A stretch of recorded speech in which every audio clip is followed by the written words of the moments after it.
Comcast President Mike Cavanagh said the media giant would of course consider alternative proposals for its stake in Hulu, but they'd have to top its long-standing agreement to sell its remaining stake in the streamer to Disney next year.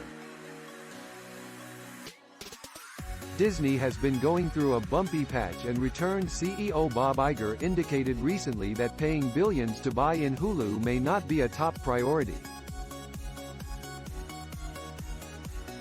Under a 4-year-old put-call agreement, Comcast can force Disney to buy the stake, or Disney can force Comcast to sell it early next year.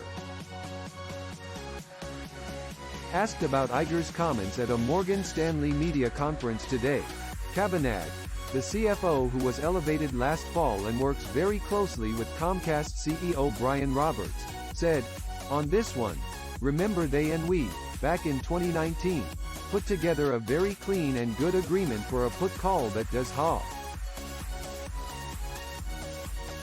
We are very happy with that," he said. "But, if there is something different that comes along, we have to consider things. But we won't do something unless it is better in our minds than that."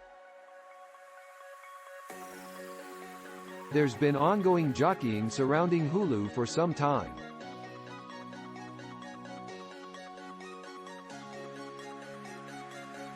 Iger will appear the same conference tomorrow, his first appearance after saying last month that he'd be open to selling Hulu, instead of buying it.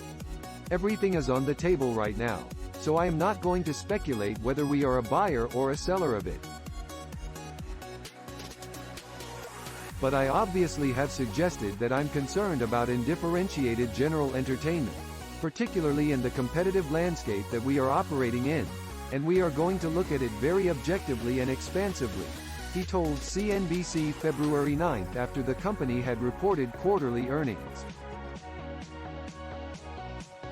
The Hulu agreement calls for the streamer's valuation at deal time to be set by independent experts but gives a guaranteed minimum valuation of $27.5 billion, meaning Comcast's one-third stake would cost at least $9 billion. Disney already owns the other two-thirds.